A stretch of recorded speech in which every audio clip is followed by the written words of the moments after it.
Katagonia's Guide for Zoom Users. Panduan Katagonia untuk pengguna Zoom. Saat ini, host atau admin sudah mengaktifkan fitur interpretation. Bapak Ibu dipersilahkan untuk menggunakan Zoom versi terbaru agar fitur interpretation dapat bekerja dengan baik. The host has activated the interpretation feature. Ladies and gentlemen, you are expected to use Zoom. Please install the latest version for the interpretation feature work well. Please go to www.zoom.us/download.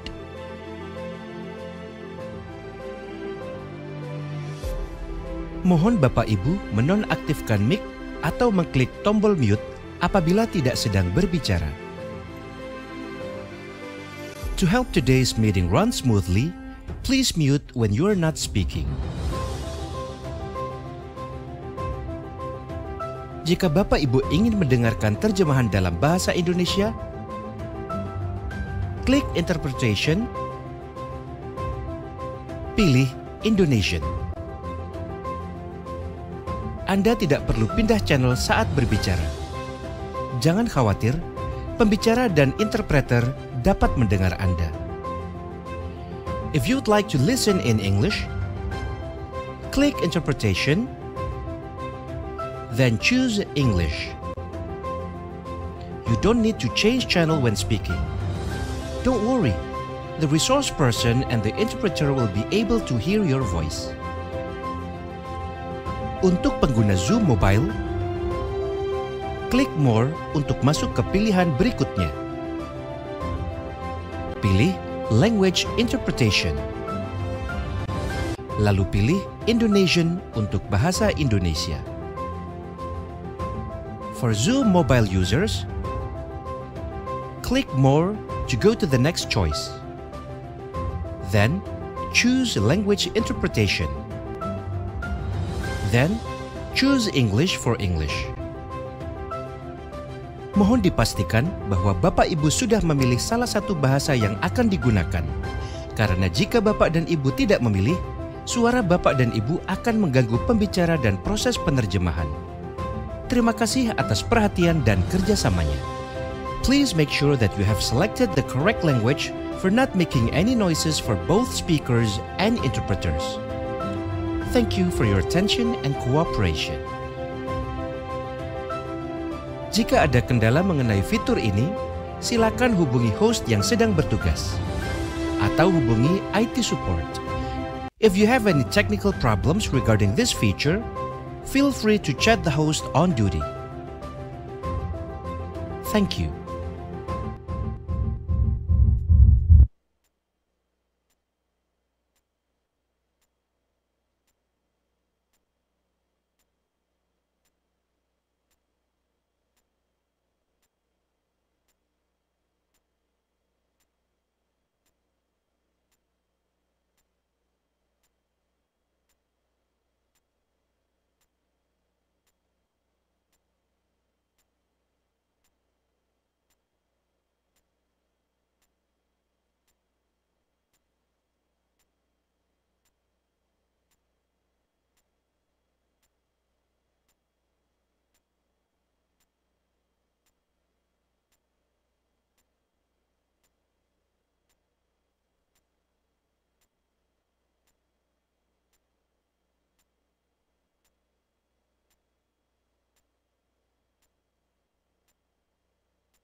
Good afternoon, ladies and gentlemen. Ministry of Finance Learning Week Day 2 is about to begin. But before that, let me take a moment to review a few technical details. First, to help us recognize you, please rename your ID with the format unit _name. Second, to reduce noise and prevent any sound problems, please mute your audio, but do not forget to activate your video. Last but not least, I would like to remind all participants that you can drop your question via Zoom chat or Slido that we have provided.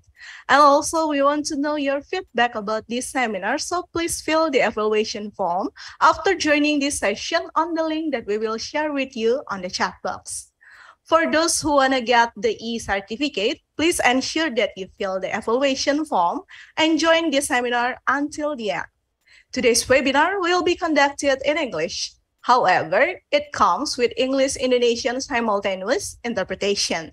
To listen to the translation, click the globe icon or three dots icon on your screen, select interpretation, and choose English or Indonesian accordingly. It is advised that you do not click the mute original audio, but should you wish to do so, to obtain a clearer audio rendition, please make sure to manually switch off the interpretation when someone in the floor is speaking in the language that you are listening into. This webinar is also available on our YouTube channel. That's all the information I got you. Let us now begin the Ministry of Finance Learning Week Day 2, Communities of Practice, Building Strategic Capabilities and Organization.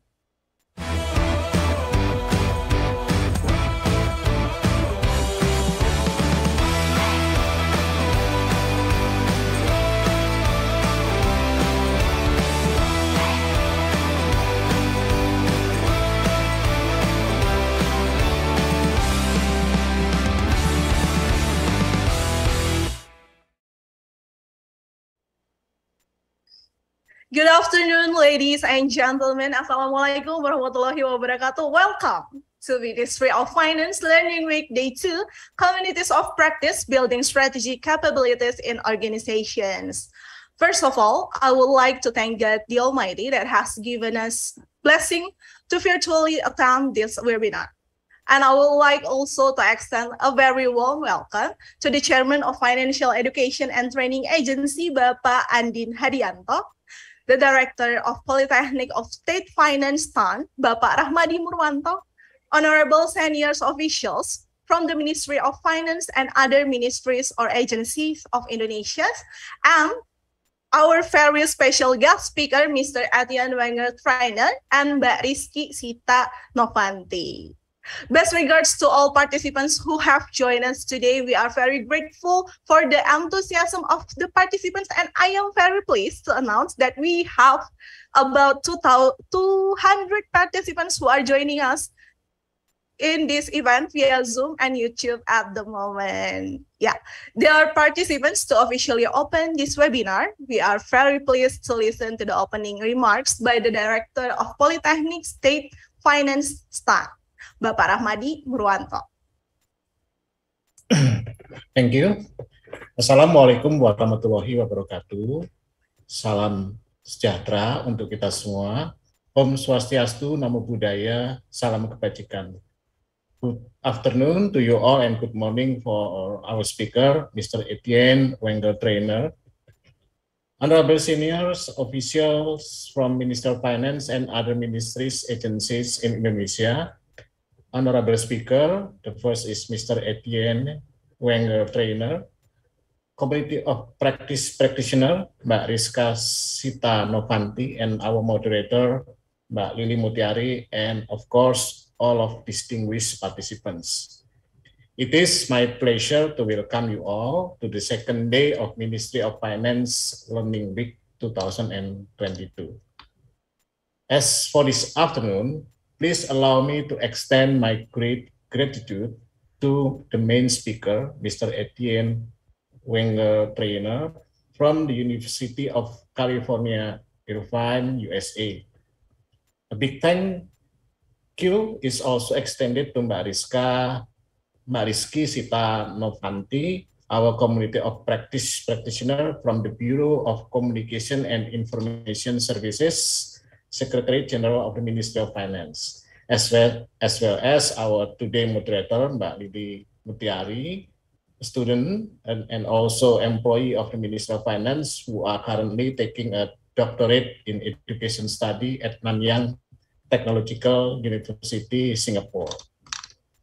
Ladies and gentlemen, one of the keys to the organization's success in today's disruptive and digital era is to be adaptive to the ever-changing and increasingly complex environment.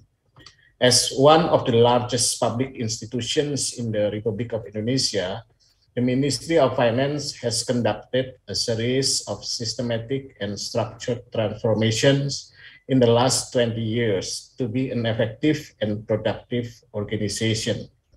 Furthermore, since 2017, the Ministry of Finance has initiated and implemented the Ministry of Finance Corporate University, which is an essential strategy to achieve the Ministry of Finance as a learning organization. Corporate University puts smart learning methods while maintaining harmony between the organization and its environment. Corporate University bridges the gap between management disciplines and organization learning that requires speed and direction of learning as needed. One of the learning models in implementing the corporate university strategy is collaborative learning, or we call it learning from others, which is supported by an entity called Community of Practice. Community of Practice is a coordinated formal or informal community consisting of people in the same field of work to discuss and or formulate the resolution of work problems through regular or incidental physical meeting or online communication media to encourage competency development. The establishment of community of practice within the Ministry of Finance is also needed to support the implementation of learning organizations, especially in the learners' knowledge management implementation and the learning solution components.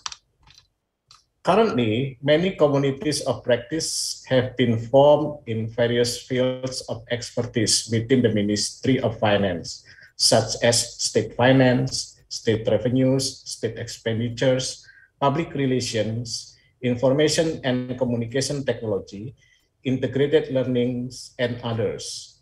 This COP was formed to be a forum, a place for discussion, exchanging ideas, and sharing knowledge between members so that the capabilities of COP members can be increased. In addition, COP can also be a tool to find common solution to the problem and to convey the latest and updated information among its members. Ladies and gentlemen, this afternoon, we have a great international speaker, Mr. Étienne, Wenger trainer. Hello, Étienne. Good morning there. It's our privilege to have you with us today. Étienne is a globally recognized thought leader in the field of social learning theory, including communities of practice and their application. He also has authored and co-authored many articles and books on various topics such as situated learning, communities of practice, digital habitats, and many more. So today, we will have his session talking about building strategic capabilities in organizations through communities of practice. We will get a very pleasant session with him and get some input on how to cultivate communities in and across organization. At the end, thank you for your presence today. I believe your session will be very insightful and will inspire us to accelerate the implementation of learning organization within the Ministry of Finance. Thank you very much, and wassalamualaikum warahmatullahi wabarakatuh. Thank you, Bapak Rahmadi Murwanto, for the opening speaker. Ladies and gentlemen, fellow learners, now it is the time for the main event that we have been waiting for. But before that, allow me to introduce you to the moderator for today's webinar, Miss Lily Mutiari, or as I call her, Mbak Lily. Mbak Lily is a student employee at the Financial Education and Training Agency, or FETA. She is on her third year of Doctor in Education Study at Nanyang Technological University, Singapore, specializing in curriculum, teaching, and learning. She also holds dual master degree in economics from Gajah Mada University and Georgia State University in the United States. She likes to be actively serving her community, hence she is currently the General Secretary of NTU Graduate Students Associates. In her spare time, she likes to see a movie, read, and travel. So without further delay, let's welcome Mbak Lily Mutiari. Thank you so much, Osel, for Mbak such a nice Lily, how are introduction of me. you? I'm good. I barely have time to read and watch a movie though, but I'm good. Okay, Thanks. Okay, Thanks so much. To continue our event this afternoon, so I will give you the floor. I mean the screen. Yes, Mbak Lily. yes. The Thank screen you is so yours. much. Thank you so much. Okay, so again, as Isal has introduced, I'm joining from Singapore, and it's a lovely day here in Singapore, and I'm honored for the chance to moderate this talk. First of all, I would like to warmly welcome our honorable guests and audience who join us today, either in this Zoom meeting or through our YouTube channel. But before we start, I'd like to make a housekeeping announcement to our audience. Ladies and gentlemen, our honorable guests, for those who are joining through this Zoom meeting, if you don't mind, please turn on and keep your camera on so we can see your lovely faces, but your microphone muted throughout the entire talk.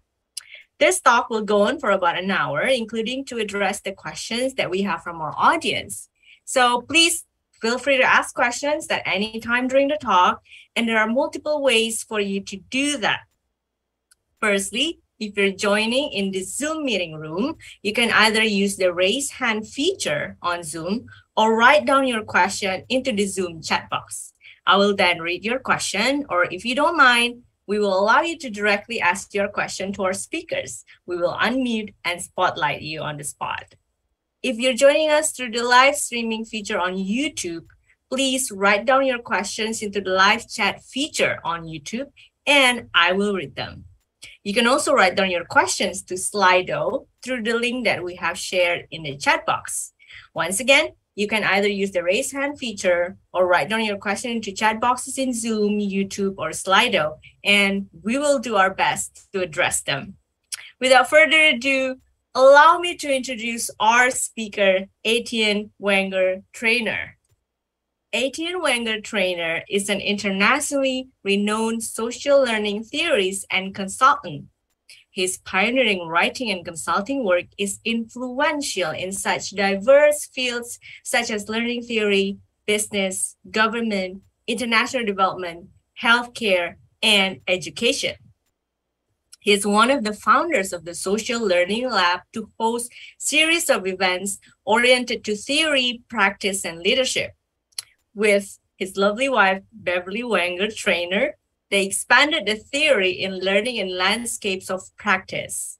Systems Convening, another of his books, and their upcoming guidebook for communities of practice provide guidance for social learning leadership. They published the first volume in the new book series about theory and practice titled Learning to Make a Difference, Value Creation in Social Learning Spaces. It's such an excellent profile. So ladies and gentlemen, please join me in giving a warm welcome to Étienne Wenger, trainer. Good morning, Étienne. Yes, good morning. Thank you for this wonderful introduction. Thank you. And it's an honor for us to have you here. So it's great. What would you like to share about the community of practice? Would you like to share screen? Yeah, I can share my screen, and I'll share a few slides to just introduce the topic. And yes, then we can engage in a conversation. That would be great. I'm looking forward to it. Yes, go ahead, please. Let's go.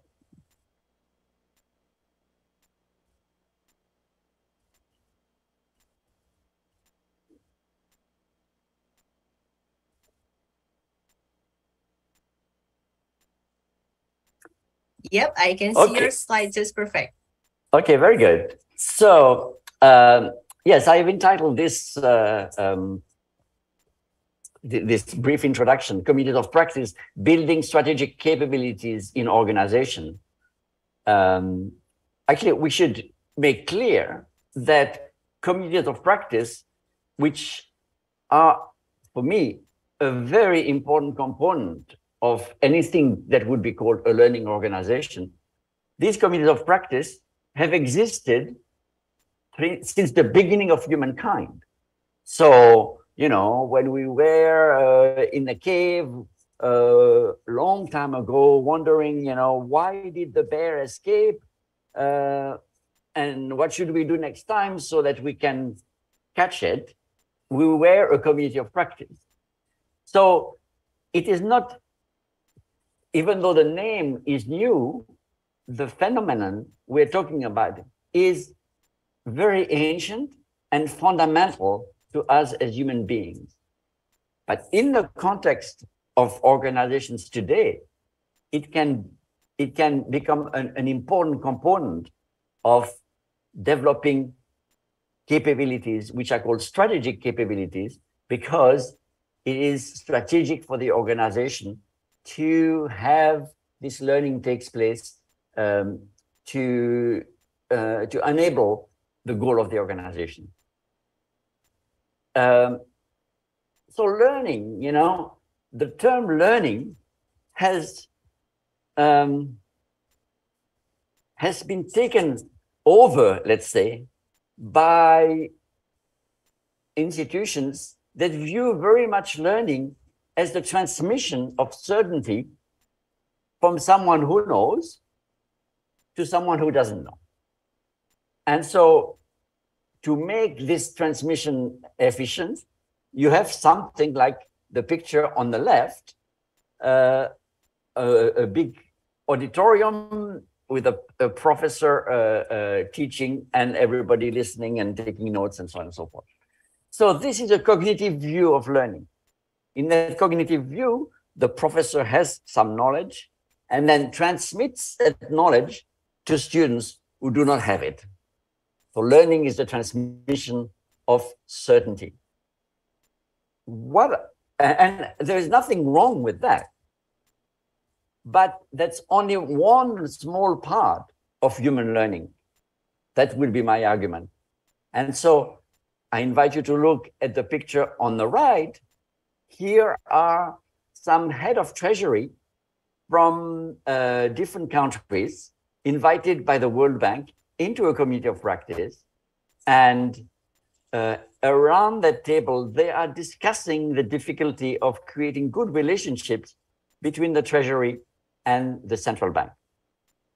So they are, each country is doing it a bit differently. Each country has a different, has made different progress, but they are discussing the topic.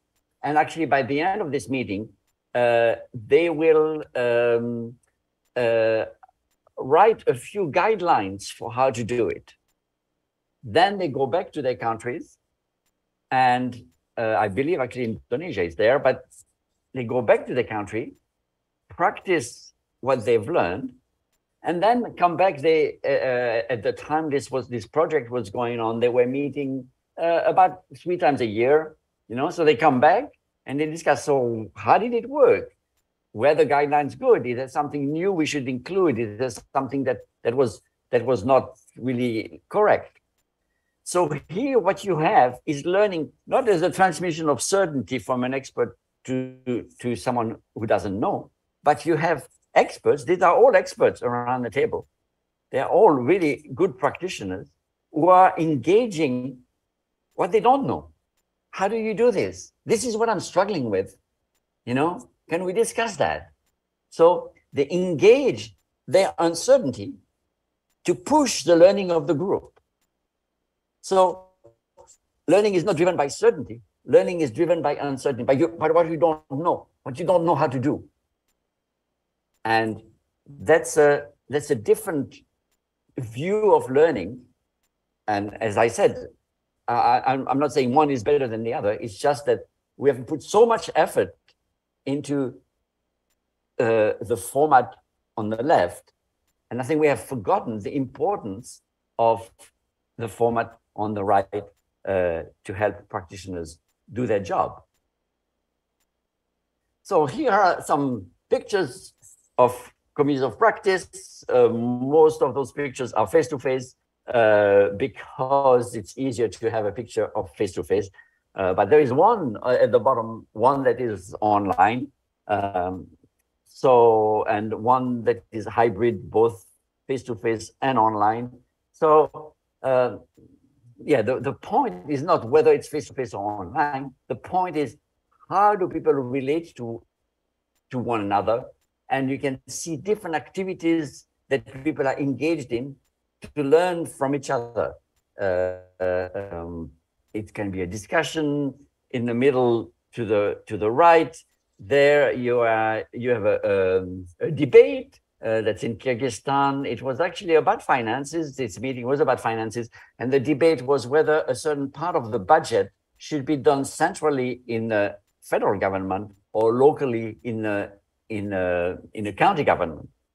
And so there were two sides to the debate, and so we split the community into two.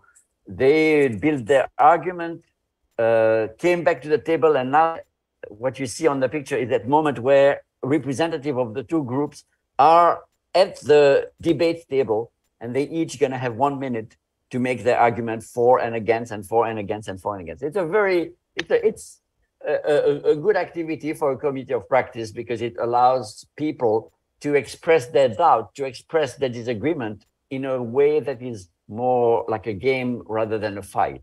And so this is an example. There are many other examples of activities. Up at the top, this was a group of people who do accountability and transparency in government. And one of the members had brought a challenge that she had to develop a research project that involved all sorts of different actors. And so she was presenting that challenge to the group. It was done in a what you call a fishbowl format. So you had a few people in the center, then you had the whole community around in a big circle. And if you wanted to say something, you would just leave the big circle and come to the middle to participate in the conversation. So it's a good way to create an intimate conversation with a whole lot of people.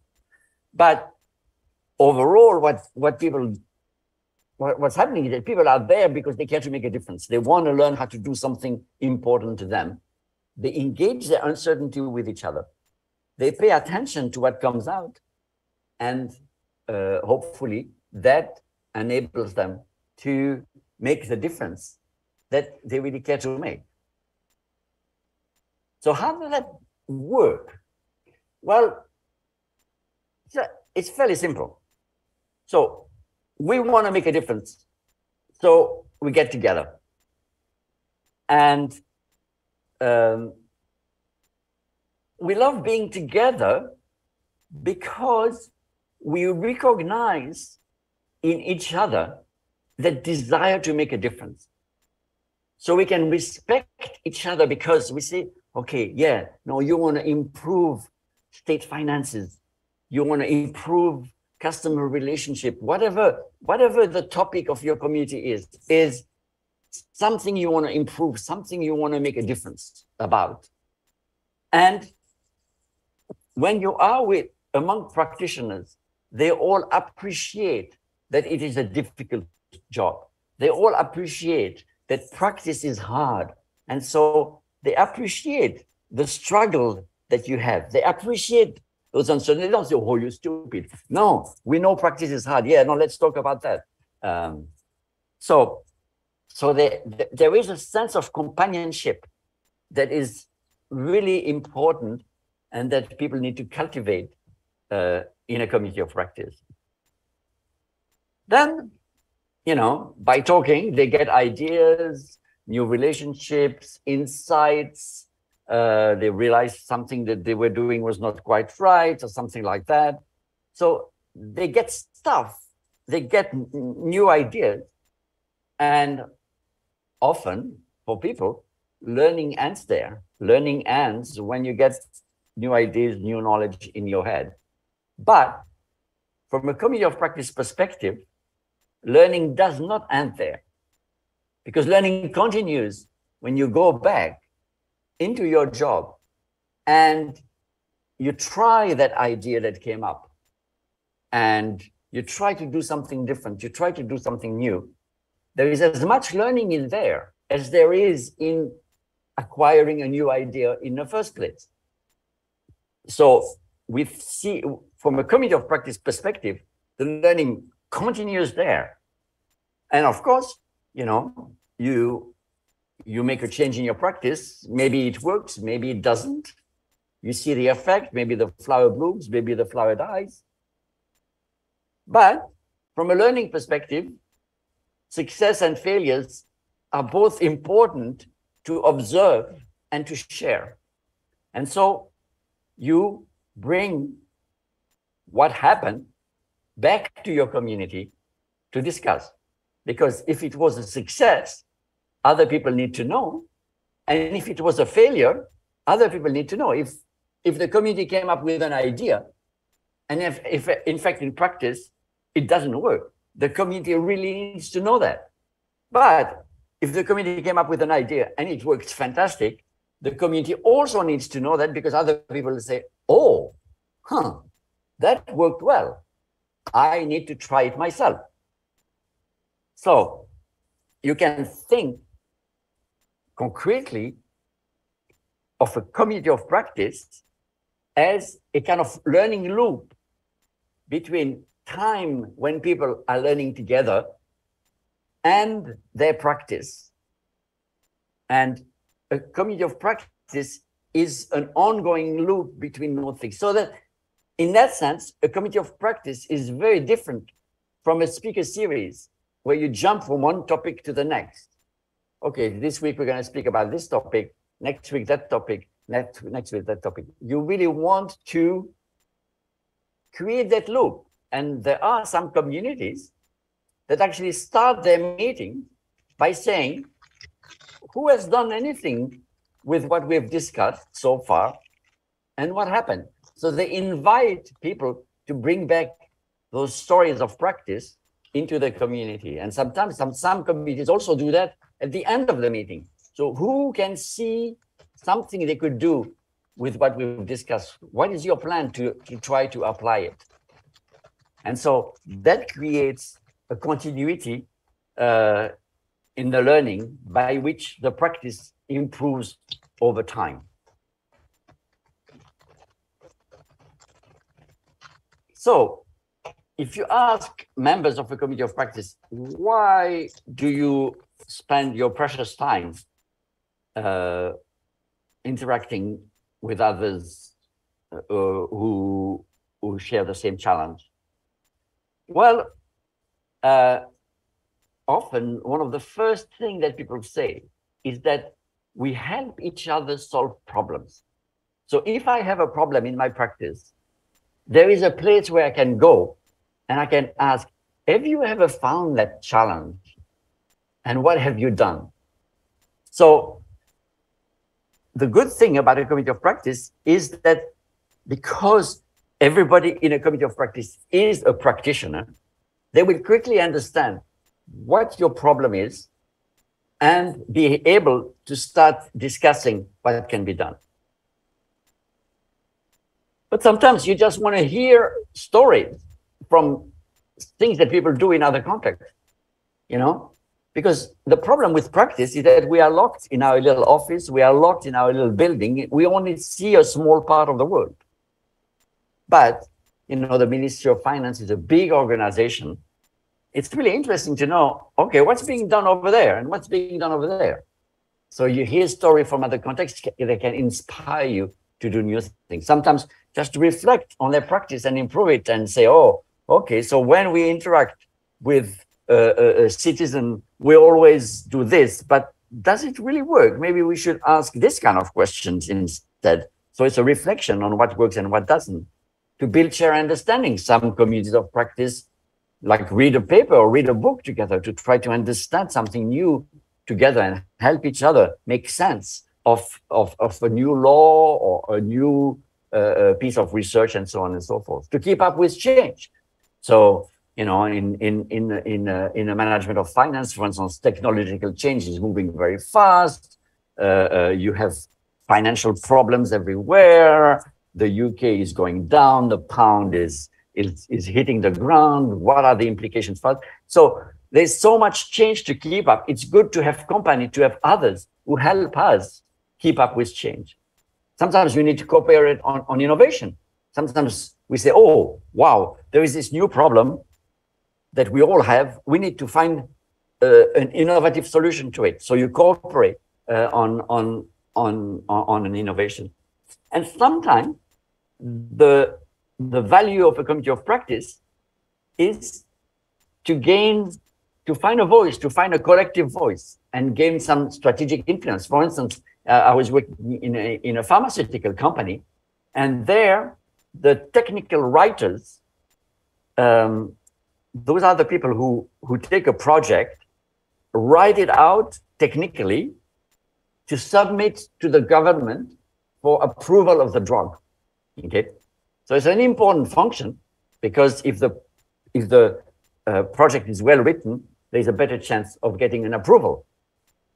But they felt that one of their problems was that they were often called into a project at the very end, just a few weeks before submitting the project to the government. And so as they reflected on their practice together, they decided we need to make sure that we are involved from the beginning of the project, not just call at the end to do our little magic. And so they were able to influence the organization to change the policy and to have a technical writer there earlier on in the project. So for them, they found a collective voice. You see, if they had suggested that as individual, it was very different. It was as a community, they look at the practice and they say, well, it's always a problem when we are called at the very end. We all agree. And so they found a collective voice to help the organization facilitate their practice. So these are the kind of things that you hear when you ask people, why do you spend this time? And I'll just here give you a quick collage of different organizations that have used communities of practice as a way to develop learning. And you can see a lot of business organizations, Carrier, AB InBev,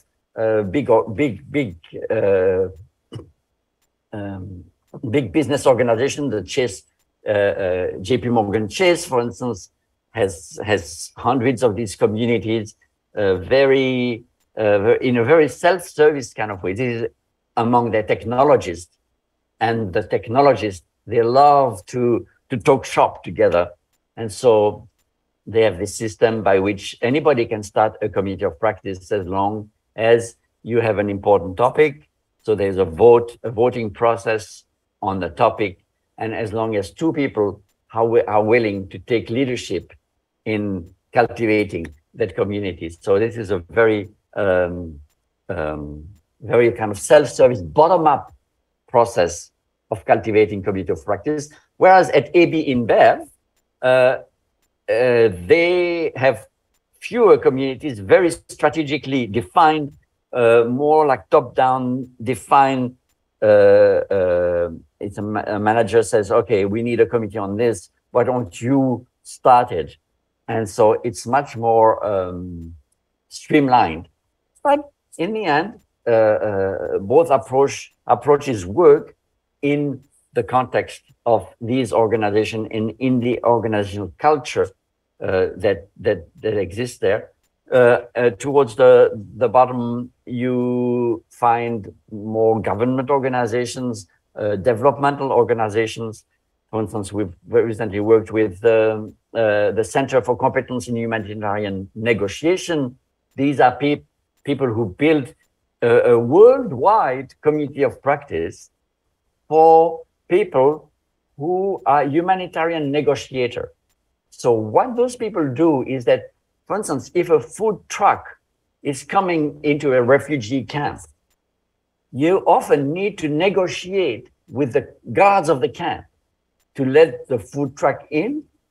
And you need to be good at that, because you need to be able to let the food truck in without giving half of it to the guards, you know. So it's very difficult work and dangerous work.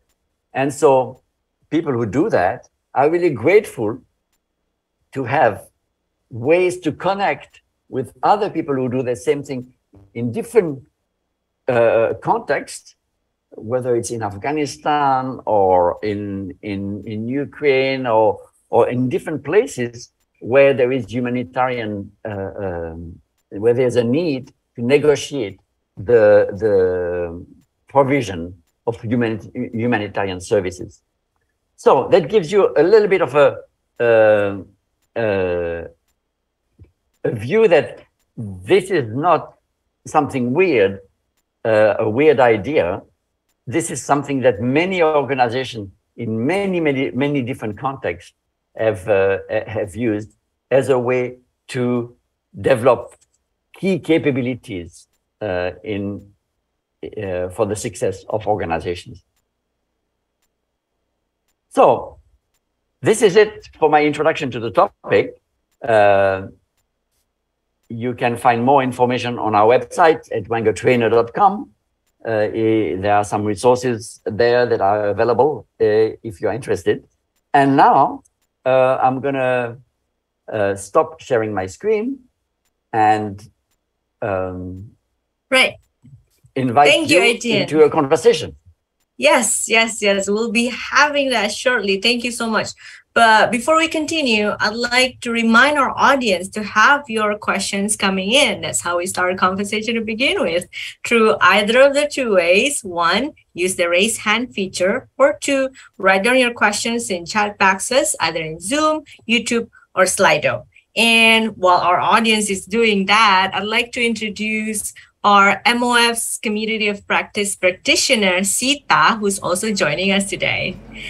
Sita is the head of administration subdivision at the Bureau of Communication and Information, Secretariat General of MOF. She is responsible for managing the Bureau's program monitoring and change management. Prior to that, she worked as a reporting analyst at the MOF Central Transformation Office, responsible for implementing performance management of the ministry's institutional transformation initiatives. She holds a master's degree in public administration from the Crawford School of Public Policy, ANU, in Australia. So, ladies and gentlemen, and Étienne as well, please join me in welcoming Sita. Hello, Lily. Welcome, hello, Sita. Étienne. Hi. Thank you for joining us today. Thank you for having me, and thank you for the wonderful introduction. I'm really looking forward to learning from Étienne and having our discussion today. Right, great. Yeah, we're all learning from him. So what do you think by far about what Étienne just shared about the community of practice? Yeah, I think I find like, I feel like I'm related. I feel like I relate to the discussion or the topic that Étienne brought, because today Bureau of Communication and Information Services is now currently holding a big initiative called AXIS, or Ministry of Finance PR ecosystem.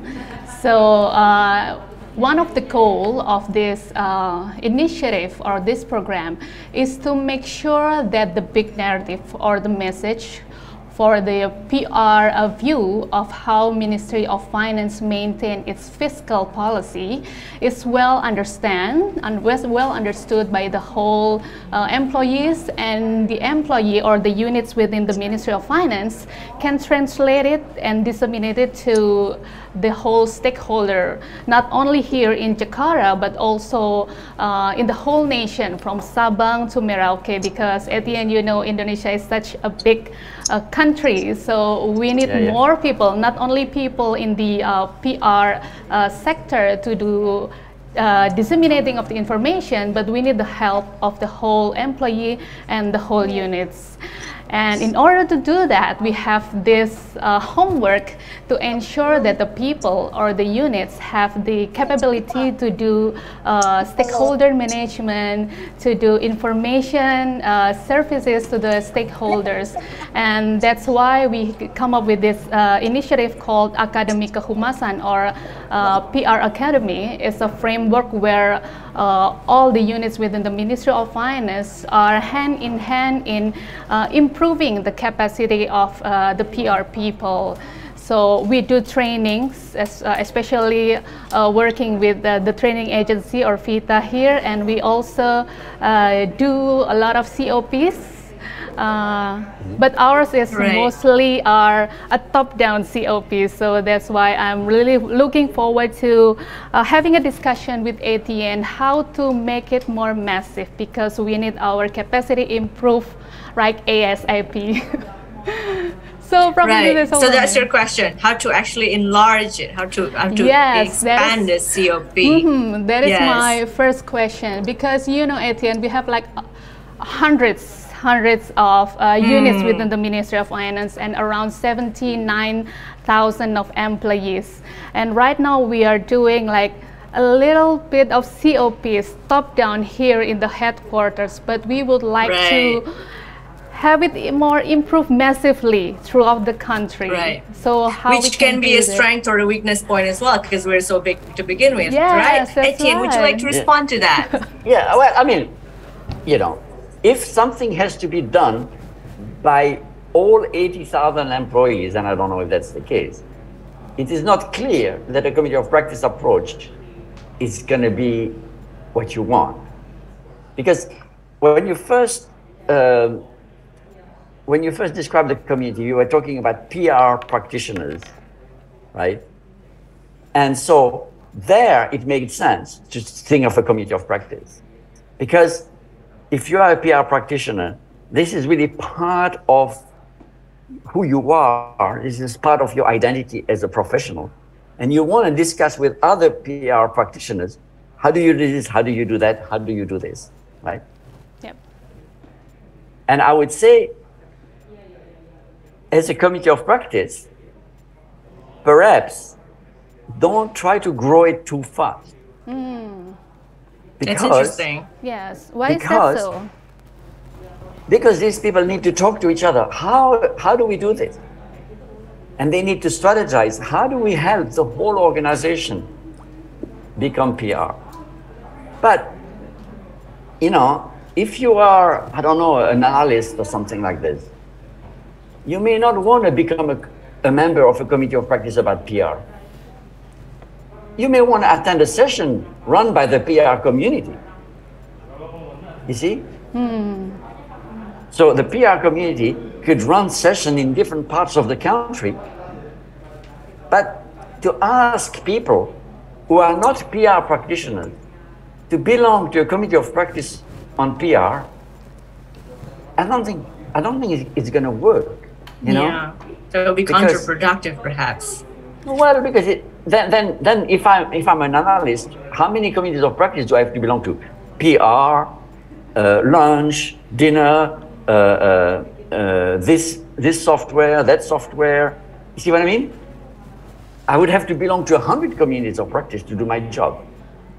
So I think it's a mistaken expectation to think that people are going to belong to a committee of practice on something that is such a small part of what they do. Yeah, so probably two ways to do that. It's for the PR community to develop ways to help others do a bit of PR, you know, and that could be through sessions, that could be through local conversations. You know, the community would have to think through how do we spread a PR spirit in the organization. And that would be a good challenge, I think, for that community. Yeah, you know? That's interesting. Okay, we actually have an audience raising his hand, Pak Iwan Darmawan from the JKN. I think you also posted a question in the chat box as well. So please tell us your question. Thank you, Lily. Good morning, Wenger. That's very impressive presentation you have there. Okay, your theory about social learning theory obviously involve community practice. And as I follow your lectures online, it comprises of identity, meaning, practice, and community. It's really relevant with your latest theory about caring, difference, engaging uncertainty, and paying attention to others. It means that in the doom and gloom age, socially, economically today, as inevitable impact of, you know what, I cannot say, impact of COVID-19, is there a silver line that you might suggest that your theory are still relevant in our catastrophic age? You know, we less interact, we less go to a community due to COVID-19, so we must stay home. We maybe interact in online interaction that we cannot feel, we cannot test, we cannot touch what actually we should learn. Like in community practice, maybe we will best practice when you go there, you go involved actively in the community. So what the silver line that you must suggest is that still relevant, your theory, in today catastrophic age. Thank you. Thank you, Paiwan. Thank you for a question. Yeah. I mean, theory basically evolved, right? What do you think? Well, so first of all, I think that we need to learn from each other no matter what, and especially in urgent context. You know, for instance, during COVID, in the medical field, some new communities sprang up because people needed to talk to each other. How do you do this? How do you deal with this time? We don't have time for the research. We just need to just discuss it ourselves. So when a community of practice is very good for learning what is not known. Okay, a lecture is good to learn what is already known. Okay, but when you are facing challenges that are new, where nobody knows the solution, then a community of practice is actually more necessary, all the more necessary. I would say that in the uncertain world that we live in, communities of practice are more necessary than ever, because we are facing challenges where we don't have time to wait for a book to be written to know what to do. Right. So I think urgency is a reason to focus on community of practice. And then the online part that you mentioned, that is interesting, because when COVID hit, we were kind of expecting that communities of practice would drop, you know, but it was the opposite. In some organizations, it was the opposite. You know, like at JP Morgan, for instance, the communities became more intense, because if you are locked in your bedroom with your laptop, and that's where you work, you really need to connect, you know, because you're not going to meet people just walking down the hall or going to the cafeteria. So you have your team meetings, but then you have your community of practice meeting, which are of a different kind, you know. In a team meeting, you just say, okay, this is what the team is doing, who is doing what, you organize stuff. And then you have a different kind of meeting where you say, how do you do this? You know, I'm lost, you know, I don't know. Can somebody help me? It's a different feeling. It's a feeling where you connect. You were talking about identity, you know, you connect with people who share your identity. And so for some organizations, community of practice became that opportunity to still have a human connection, not just a work connection to just get the project done, but to have that human connection of how do we help each other be the best that we can be. And so it was surprising for us, not everywhere, in some communities of practice really lost speed because they couldn't meet face to face.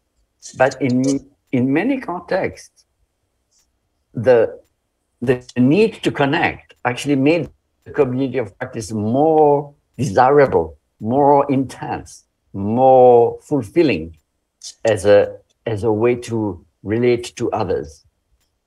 Right. Okay. Thanks for that response, and thanks for having the question, Paiwan, to begin with. And talking about book, you mentioned about book. I've actually been reading your book, The Cultivating Communities of Practice, that I think it's written brilliantly.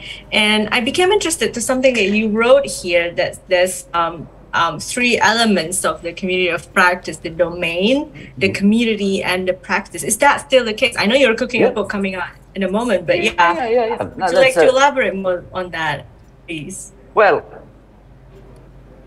we articulated those three elements to say, okay, there is a practice, there is something that people do, right? And so that is kind of the foundation, because it's learning how to do something, not just learning how far the sun is from the earth. You know, it's people who want to do something, you know. And then what connects them is this identity, is a domain. Okay, so we are all PR people.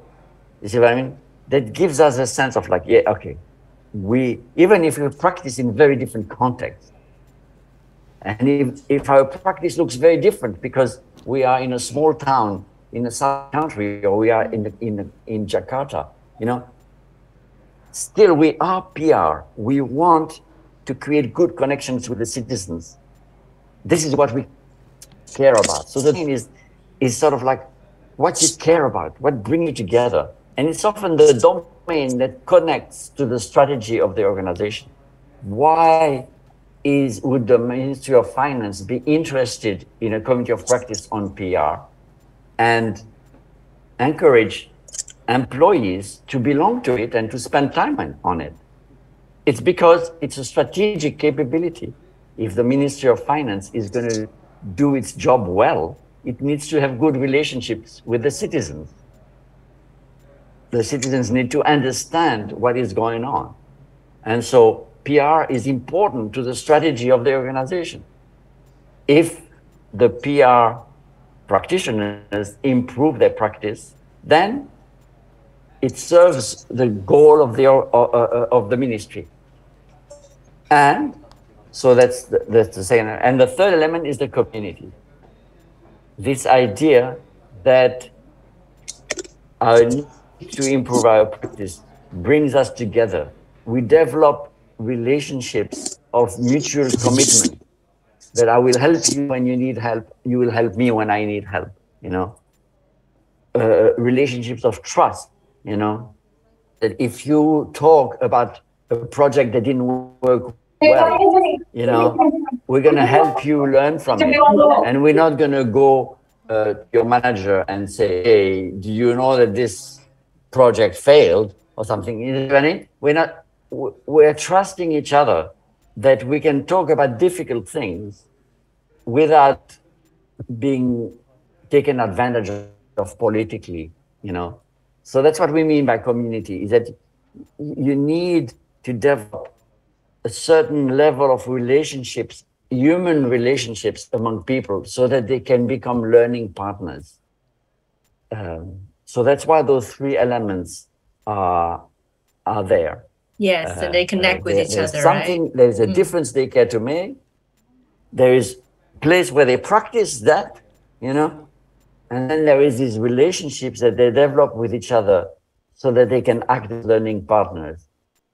Okay, right. We have a member of the audience raising their hand, but before I go to that, just a quick check. Sita, you seem to be itching with a question, or do you have something in mind? Yeah, I have just follow-up question from the earlier explanation of Étienne. So we are currently one that the COP, especially in the local regions, are being a safe place for people to learn from each other how to do PR.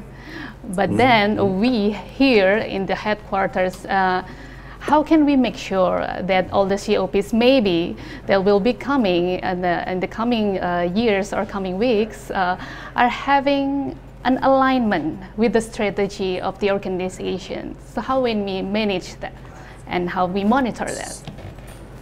So, if I understand correctly, you have a committee of practice on PR that has local chapters. That's right. In different regions Different or regions. different That's cities right. and towns. Yeah, yeah. We around want the to. country. Right Yeah. now, probably it's not developed yet, but we want that it happen. Yeah.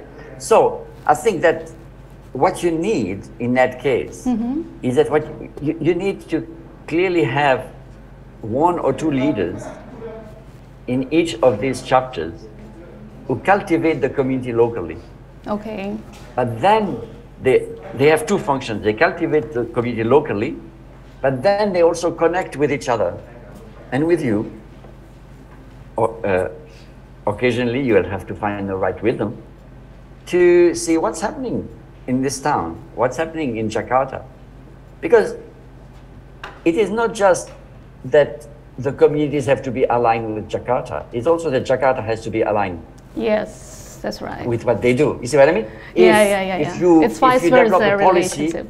If you develop a policy that messes up what they're trying to do, you need to learn from them. So in a committee of practice, it's mutual. Okay. You see, a committee of practice is not simply I want Jakarta you is to going to tell do you what that, to do. but also learn from It's more like, you. how do we improve PR? Oh, you know? I see.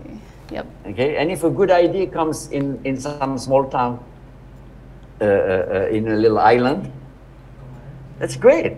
Everybody can learn from it, you know? Yeah, the And bottom-up so- process, right? Yeah. But the alignment has to go both ways. So I would say, in your case, first of all, develop a good community in Jakarta, and then encourage people in regions to also start a community of practice locally and connect Yep. occasionally across the country. That would have to be probably faced online, but that's all right, you know. It's still doable. Yes. To see, okay, what's happening in this town, what's happening in that town, what problems are coming up, and so on and so forth. So, you know, I think it's better to think of one community of practice on PR for the whole ministry, Yep. and then to think it has chapters, so that when you are in a small town in a region, and you do your little committee of practice, you know you are part. It's not a Part of the separate big community. one. Yeah. You are part of something bigger. That's right. That's ministry-wide, but you are engaging locally because, for many reasons, because you know it's too costly to travel to Jakarta once a week or once a month. And then you know? something local might have its own That's right, local its own- context that can be yeah. appreciated, right? Context and That's right. stakeholders Maybe are the different language is too. different. Yes. Or maybe the culture is a bit different. That's And right. so you Yes, need they to can do be PR valuable. differently. So you can adapt. You can adapt, to the local context. That's right. Yeah. I'm looking forward to that, Sita. We might gonna be able to hear in a year from now there'll be small Yeah, PR pray for communities us. all the way in Indonesia. Yeah, We're in that's the great. early stage of Okay. cultivating it. Thank you for making Yes. it very clear at the end. Let's put a hold on that thought for a moment as we have members of audience who had raised their hands. First of all, I would like to have Étienne to please ask your question. Thank Hello. you, Mbak Lily. How's your day? Great, Good, been good. great so It's a long far. time no see, right? Right. Okay, I think what is it called? Your sentences are relevant with what I want to ask before, because I read your article one page above about this one, so it has a connection. Because I think COP is like a community with focus on situated learning. So what's the hot topic? Then you make a COP of that one and then transfer the information. But I think today, the direct transfer of information in a formalized way, I think it is not as important as the involvement in a community that facilitated learning, like in MOV, I think especially in VETA, right? But how does the legitimate peripheral participation take place in this practice-based program, the government services like VETA, the Ministry of Finance, and how the dimension of the trajectory of the community takes place to this community, especially in Ministry of Finance, because we have a big participants here, and how to make the community between the trajectory. But maybe some in some part, I think that your pictures in slide before is like the big trajectory, right? But maybe you can explain more the detail about how the trajectory takes place in this community. Thank you. Okay, so I think thank you for that, and I think it's important to say that the theory has evolved over time.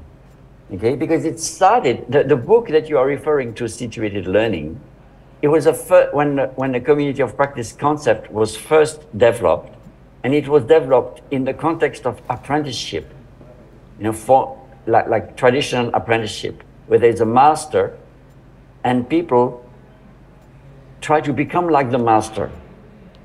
Okay, so that's an important process, that if you're a practitioner, you want to be with advanced practitioners and work with them and learn from them. And that creates a trajectory into being a master yourself, being a full practitioner, a master practitioner yourself. But that was, I would say, the first phase of the theory. In the second phase of the theory, what we observed were communities where there was no master. There was no one person who knew everything and everybody else was trying to become like them. There was more like a learning partnership among people who were all practitioners.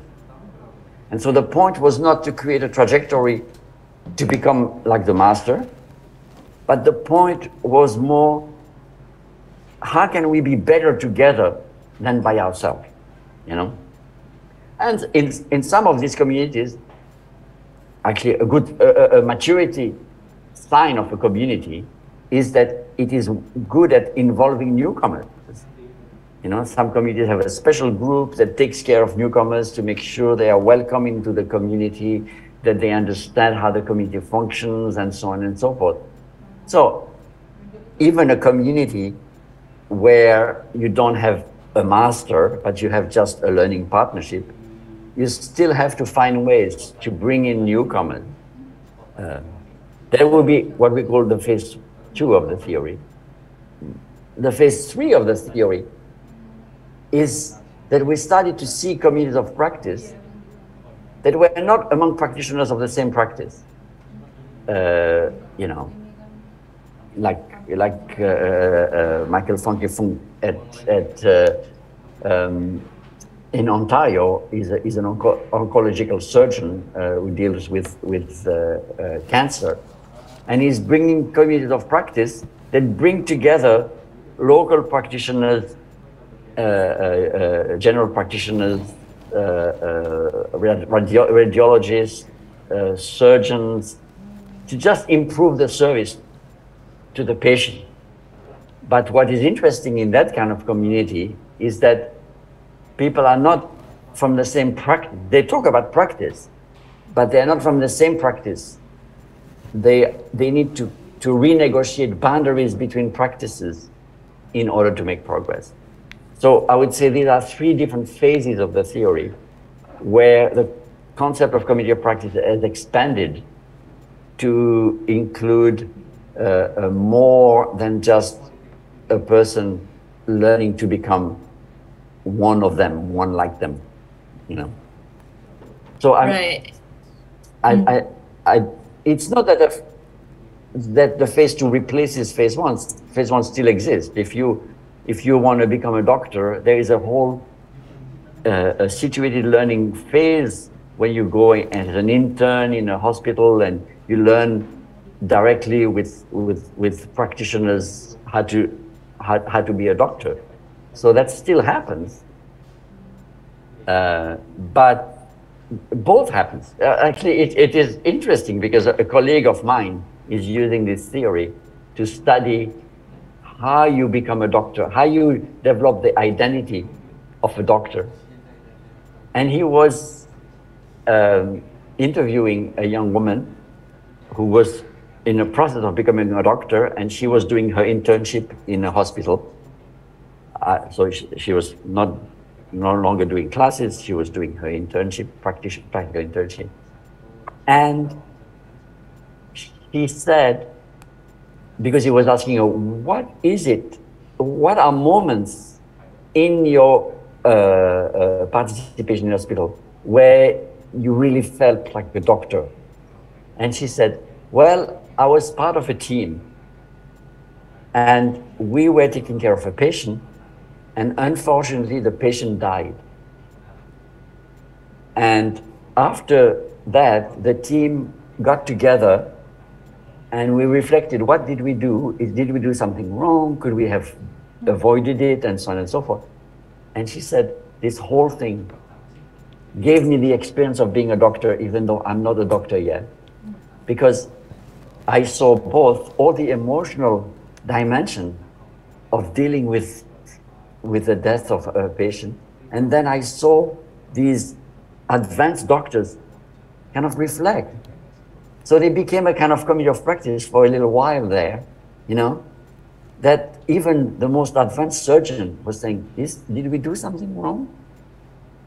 Can we improve? You see what I mean? Yeah. So it was not like, oh, there is someone who is perfect and knows everything. It was like he experienced doctors really thinking about their practice and really thinking, okay, what has just happened? What can we learn from it? And she said, that's a moment where I felt like my identity was transformed, that this is what I want to be. This is for me, that practice. You see what I mean? Yeah. So I think it's a beautiful experience matters. Yeah, and that, yeah, experience matters, but experience does not mean that you know everything. Yes. Experience still means that you are learning. And you learn with others, and you reflect with others. Yep. Yeah. And the You- desire the to make a practice difference. is the key word of this community of practice. Yeah. Like the chances and the ability to practice what you've learned. Yeah, and ability to accept that practice is always hard, you know? Even if you're the best doctor in the world, sometimes your patient dies, you know? Right. And you need to learn from it. And often it's not your fault, but sometimes you could do something better. You see what I mean? Yes. So this ability to remain a learner is crucial, you know, to the life of a community of practice. Right. Thank you, Étienne. And thank you, Étienne, for your question. And you can see, Étienne, that we came prepared to this talk. Like, she read your paper, I read your book a little bit. So we try to be a community of practice a little bit here. Yes. So before we move on to another member of the audience who had raised her hand, I would like to address a question that's been asked in the chat box. There's a question coming from Zed from Magelang. So if I may summarize a little bit of the question and read it a little bit, is that one of the challenging issues with the organization, especially in government, in regard to the community of practice, is that we've been dealing so much with general kind of knowledge, or being a generalist instead of a specialist. So it can be struggling to understand in what area that we are experts in, or what field that we're special in, and which makes us sometimes hesitate to start a discussion or raising questions. I think this is actually, Étienne, you did mention a little bit about this in terms of domain that seems like a spectrum, something like that, right? So what do you think about that? What about this general and specifics? Do you mean like, I don't believe that. I mean, I don't know. I don't know the Ministry of Finance. Right. I really respect it as an organization, but I'm sure that you are not all generalists, because I think that the ministry would not function. There are deep places. I mean, you know, if you're a PR, you need to be good at PR. You cannot just be like some generalist who does a little bit of PR from time to time. You need to really be good at that, because it's hard, you know? And so I think, well, there may be some communities for generalists. I don't know. Or maybe they're just being modest. Yeah, like probably. they don't really identify themselves to a specific notion or domain that they think they're good with. Capabilities, So how do they yeah. start one? Yes. Yeah, I mean, yeah, you don't have to be modest. You don't have to be, I mean, to become a long-term community of practice is just a recognition that you need to learn, you know? And in order to know with whom you should learn, it is good to have a domain. It doesn't mean you are a specialist with a capital S, you know? No need a you title are a for practitioner. Especially with a You know? degree. Doesn't have to be Yeah, that, yeah, right? yeah. You don't need a degree to belong to a community of practice. You just need to be a practitioner of that, you know? Okay. Can we just So- start with something that we do at the moment? Like maybe we start. I think that would be a great start. Yeah, I think that's the great start because right now I'm in a PRs and I'm doing currently a lot of work with the how to strengthen the PR capacities. So I work a lot of about organization, about HR, about business practices. That's what I do. Probably that's why I'm being invited to this topic. So maybe if I may suggest, start with what you're doing right now at the moment. Because yeah, I assume you have a basic knowledge on how to do that job and find your partner. And you might be a multi-specialist in some right, ways, yeah. right? Or in some domains, in some knowledge. Yeah, but Right. I really like what you're saying there, is that start with what you're doing. Because that's where a community of practice is different from a training, you know? A training, somebody knows how to do something and they're going to train you. Right? A community of practice starts with what you're doing. What are the challenges that you're facing in what you're doing? Yep. You know, and let's learn from there, you know. And I think that's excellent because what you're doing is your specialty, whether it's a recognized specialty or not. What you're doing is your specialty. Yeah. You see what I'm doing? And what you're doing is very complex. You know, you need to know a little bit about organization. You need to know a little bit about HR. In order to do what you do, you need to know about a whole lot of things. But other people who do what you do also need to have all these little bits of understanding. That's right, yeah. Yeah. And Especially so find the partners. challenges. Yeah, yeah. But you see, a community of practice is a partnership based on what you do.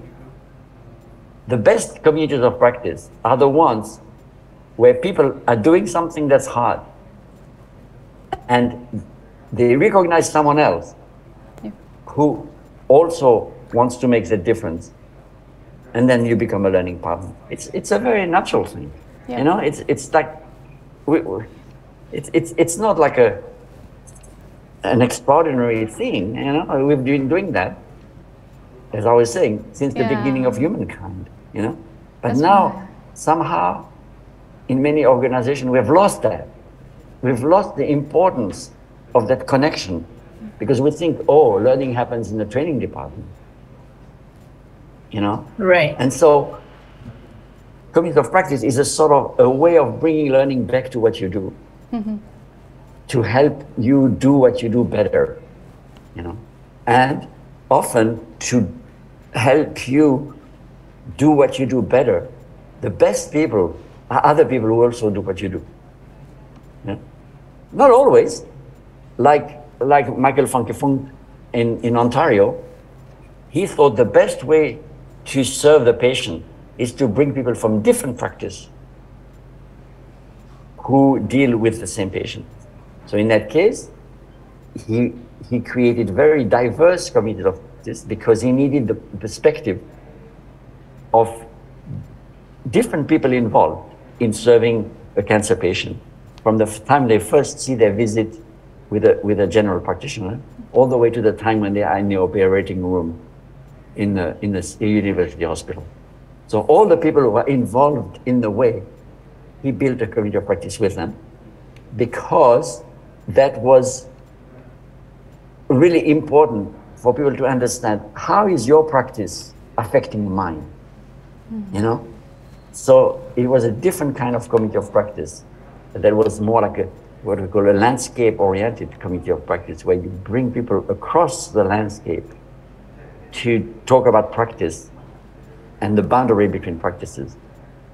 But in all cases, it is based on what you do. So I really want to, you know, emphasize what you just said, that the point of the foundation of learning is what you do. And in that sense, it's a bit different from a specialist, because if you're a specialist, the foundation of learning is your title, your name. I'm a so-and-so. Here, yeah, it's what you do. Yes, thank you, Étienne, and thank you, Pak Imtihan, for the question. I'm sure, as I know the person, I'm sure he was just trying to be modest. I mean, he's pretty good in everything that he does in the practice as well.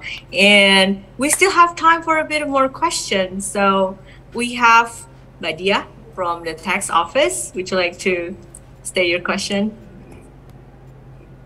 Hi, Hello. thank you. Hello.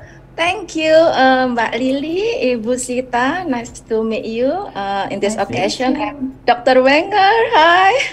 It is an honor for me to meet you because previously I only read your seminal papers and book. So I'm really grateful and happy today. And thank you for Veta for Another fan. Yes. Thank you so much. So yes, I'm from DGT, Directorate General of Taxes. So I think a common challenge for practitioners is implementing theories into practice. So if Ibu Sita talk about a COP of PR, so maybe I would like to bring our discussion into a more general context, more broader, which is a context of organization, which consists of a lot of COPs, right, Dr. Wenger? And from your book, I read that COP is more informally and born organically, and it is distinct from formal organizational structure. So generally speaking, maybe it is not only top-down. The organization can develop and nurture COP, but it's not always top-down.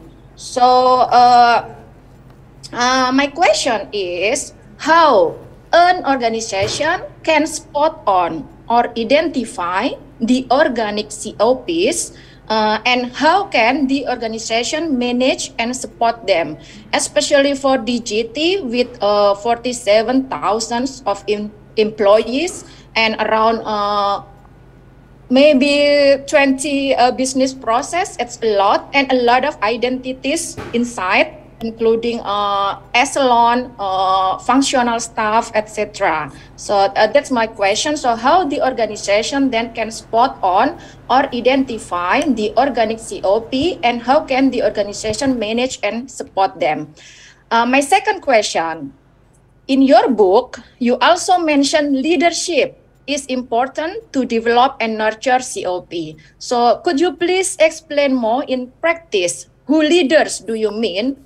And what can they do to support COP that are helpful to achieve organizational objective?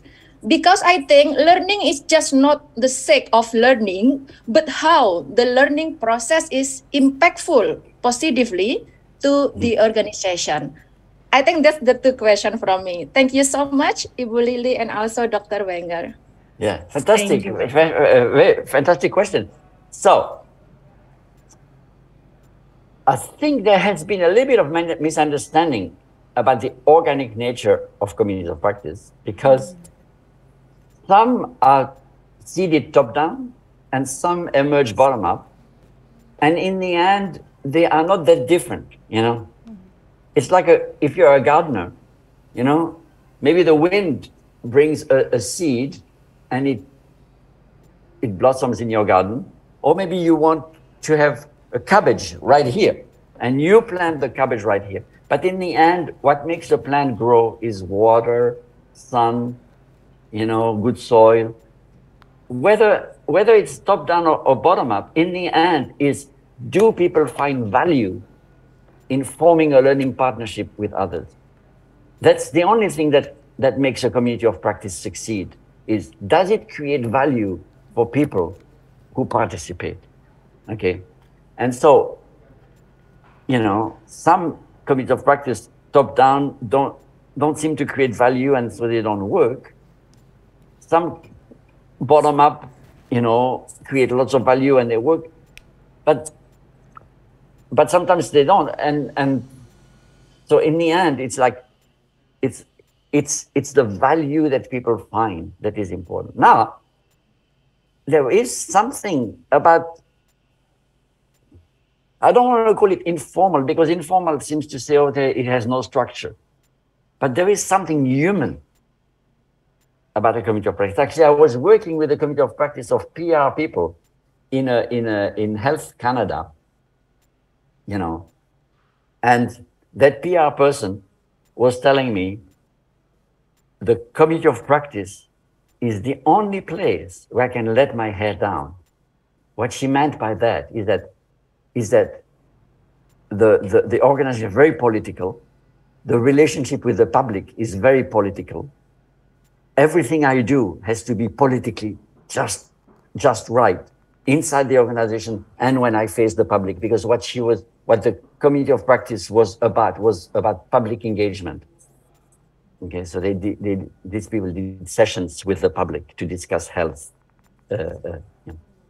She said, I have to be political the whole time, but not in my community. In my community, I can be me. I can be me with my struggle. I can be me with, I don't know what color dress I should wear.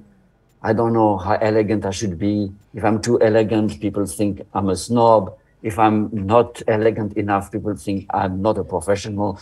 And so they discuss things, you know, that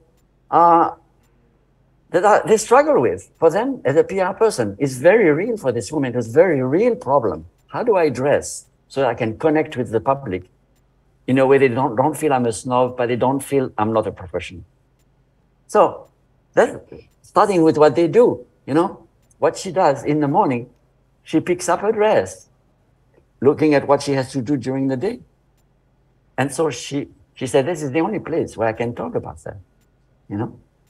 So this is the only place where I can be myself as a practitioner. And so that's the part to me that has to be kind of informal in the sense that you can be real. You know, in many organizations, there are not many places where you can be real. And a community of practice, to be successful, it has to be a place where you can be real. You don't play games. You don't hide things. You know, you are real as a practitioner who is struggling to do a good job, right? And so in that sense, it has to remain a little informal so that real person can come through, okay? But communities of practice can also be quite formal in the sense that they meet once a month for an hour and a half, and, you know, there's an agenda and everything. All that can happen as long as it is a place where you can be you as a person who wants to make a difference, okay? So that would be what I would say. Now, there are very concrete things that an organization can do. Like, for instance, I was talking about the example of JP Morgan Chase. So they have a formal process to start a community of practice bottom up, okay? So you go online, there's a web page, and you propose a domain. You say, you know, we need to have a committee on cybersecurity because this is important. And there is a vote process by which people say, yeah, no, it's important to have a community on practice like this.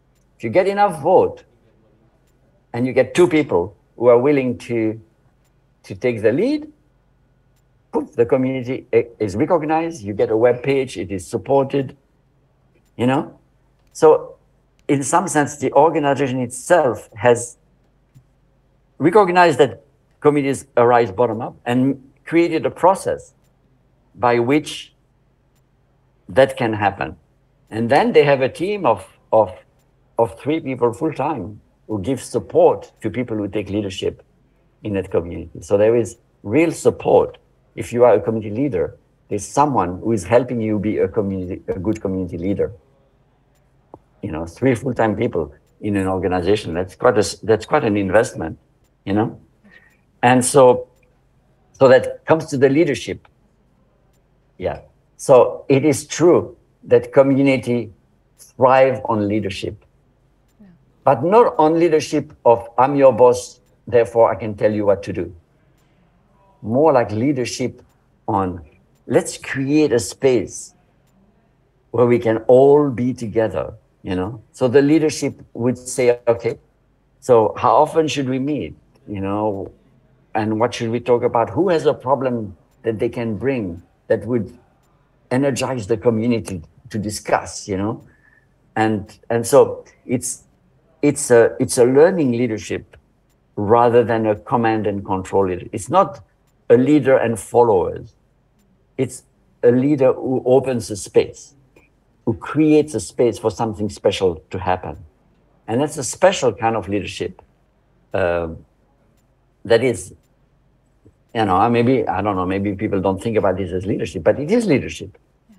If you think of leadership as enabling an organization to do what it needs to do, then to create those spaces where people can truly improve their practice by talking about what they do, then it is a form of leadership that is essential, you know.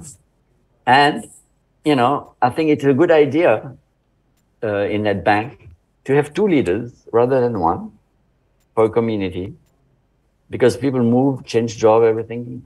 So I think it's a good idea to have to share.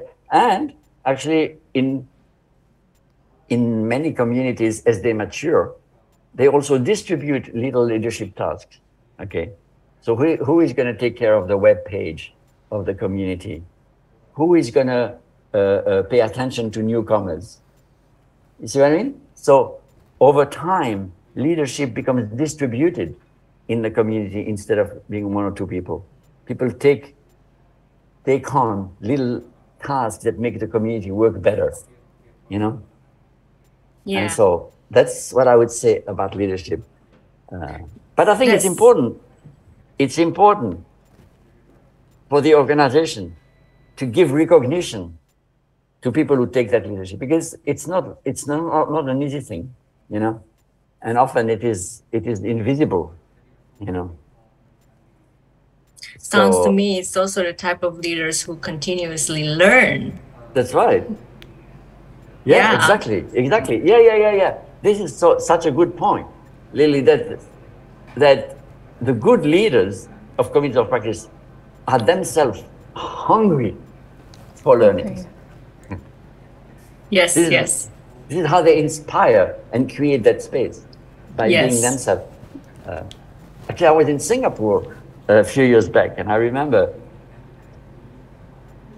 we were doing a reflection on a community, and people still remember the day where the community leader, it was a community of web designers, and the community leader came to the meeting completely depressed, and she said, "This project of mine completely failed.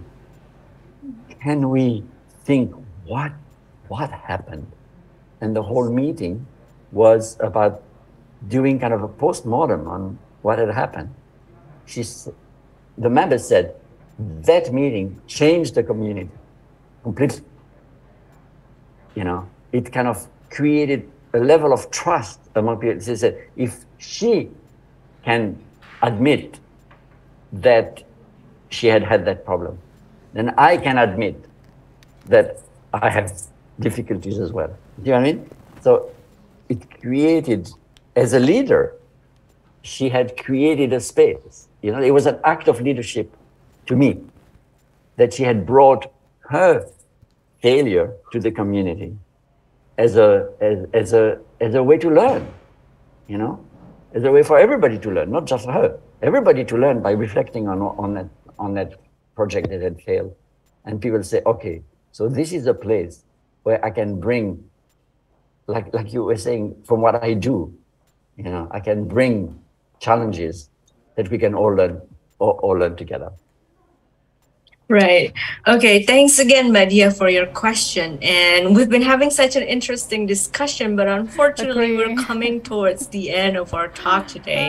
And I'd like to apologize to the few questions that we couldn't address in the interest of time.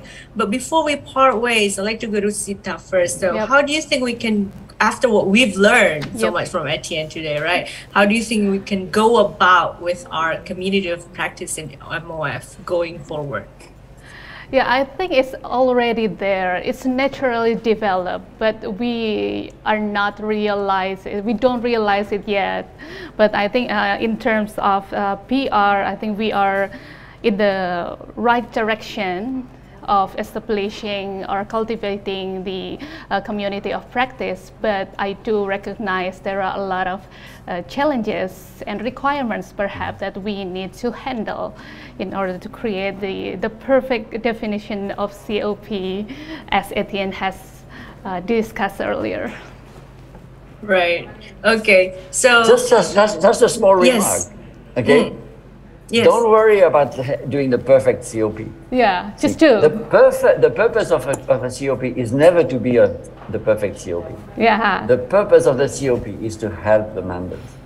To help the members. Whatever works. And the desire to learn from each other. That's what I mentioned. Hungry for learning. Exactly. No, because some people say, you know, oh, Étienne said this in his book, we must do it. You know what I mean? The point is not to do what's in the book. The point is for people to feel this is special. Yep. It is a special time. This is a special moment for me to grow. That's, that it doesn't matter if it's around a drink on Friday after work. You know what I mean? It's a special moment. That actually sounds great. And sometimes the casualty of the environment actually makes what communication and conversation flows, isn't it? Right? Okay, so Étienne, in your closing, what would be your message to MOF, to us, and how do we go about going forward with our COP?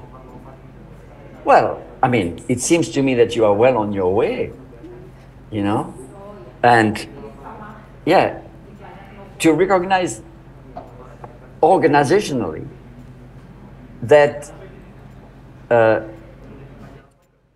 that you need to see COPs as these self-organizing entities that serve the organization. So to encourage people to start some and to give them support, to give them recognition. I remember in a big organization, the person who was running the COP initiative, she said, you know, the best thing I can do for the COPs is from time to time, I write to the supervisor of a member of a community and I say, you may not know this, but this person belongs to this community because it's not in their job description, but they belong to this community and they have really helped others across the organization. Just to give a bit of recognition. You know, some organizations, they have fairs where the different communities can display what they are doing. So there are different ways to give recognition to communities in contributing to the excellence of the organization. So maybe to have a process by which somebody who wants to start a community can do that, you know, and to have some ways to recognize the good things that communities of practice bring to the ministry, whether it's a fair, whether it's a newsletter with stories. I don't know how what would work in your organization, but both to have. I guess it's the university. That is, or maybe the various ways that we could do, right? Yeah. But both, so to enable the leaders who want to start a community of practice, to give them support, and then to bring recognition from the strategic perspective to say, okay, this is really contributing to the ministry, because often people who take that leadership are not very visible, or they're the contribution to the organization is not so easy to see, you know, because they are enabling rather than achieving big things, you know. That's right. Yes. Thank you so much, Étienne. And Thank we've you, come towards truly the end of it. So I would like to close by highlighting what I've learned by far, that the key for a successful SOP, for me, it seems that you start with what you're practicing. That's how you begin with. And then you continuously learn throughout the process, even when you're leading. I think MOF is blessed with so many leaders who are continuously learning in their process of leading, and reflect on what you do. And it's basically the all over the process again. Keep on practicing, continuously learning, reflect, and then practice some more, and then learn again. So thank you so much, Étienne, and thank you so much, Sita, for a very fruitful discussion that we have today. And I believe it will help us toward accelerating the COP of MUF going forward. So thanks again, and thank you for all of our audience for the excellent questions and the participation and everything. And I would like to give the screen back to our MC today, Osal. Back to you, Osal. Goodbye. Thank you. Thank you for being such wonderful hosts. I appreciate it. Thank you so much. Thank you for having me. Thank you. Thank you, Mbak Lili Mutiari. What a fierce debate, we have today. What a fierce discussion we have today. Thank you very much, Mr. Étienne Wenger, trainer, and Mbak Rizky Sita Novanti for your insightful presentation and one fierce discussion today. And I will also like to thank Mbak Lili Mutiari for moderating today's session. It was much appreciated. Let's give them a big hand. To all participants who join us today, we would like to say thank you for your participation. Do not forget to give your feedback about this webinar by filling the evaluation form via the link that we have shared in the chat box. Please stay safe and healthy. See you tomorrow on Ministry of Finance Learning Week Day 3 with the theme, sparking a curious mind, learning how to learn in today's high-pressure world, with Barbara Oakley. Finally, let me close our today's webinar with a quote from Albert Einstein. Wisdom is not a product of schooling, but of the lifelong attempt to acquire it. It's been such an honor. I'm Anastasia Sidauruk. Have a wonderful day. Wassalamualaikum warahmatullahi wabarakatuh.